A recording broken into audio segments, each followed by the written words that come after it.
Top quality और consistent performance के लिए सिर्फ सिल्वर पंप नाम याद रखना। સૌથી બેસ્ટ પરફોર્મર નિફ્ટી 500નો જો કોઈ રહ્યો હોય તો તે છે બોમ્બે સ્ટોક એક્સચેન્જ. બહુ જબરદસ્ત તેજી, 6,500 ઉપર આજે નીકળ્યા હતા અને 6,485નો ક્લોઝ છે.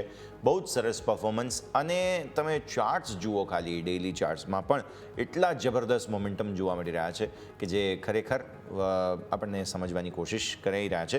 હવે મે સિરીઝ માટે કોઈ ઘટાડો એક્સપેક્ટ કરો છો કે સતત તેજી હજુ પણ યથાવત રહી શકે? બોમ્બે સ્ટોક એક્સચેન્જ એક મહિનામાં ઓલમોસ્ટ 40% વધી ગયો છે સ્ટોક. યસ, ડેફિનેટલી પીએસસી માં ખાસું મોમેન્ટમ જોવા મળ્યું.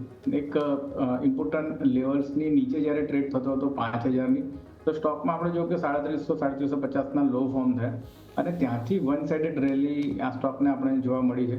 ઇન્ડેક્સમાં જે આપણે રિએક્શન જોયા, જે આપણે ટ્રમ્પના નિવેદન બાદ જે જોવા મળ્યા હતા, પણ આ સ્ટોકમાં એમાં કોઈ એવું મોમેન્ટમ જોવા નથી મળ્યું. ઇનફેક્ટ સ્ટોક ઇન્ડેક્સ કરતાં એક અપોઝિટ ડિરેક્શનમાં જ રન કરતો જોવા મળ્યો છે.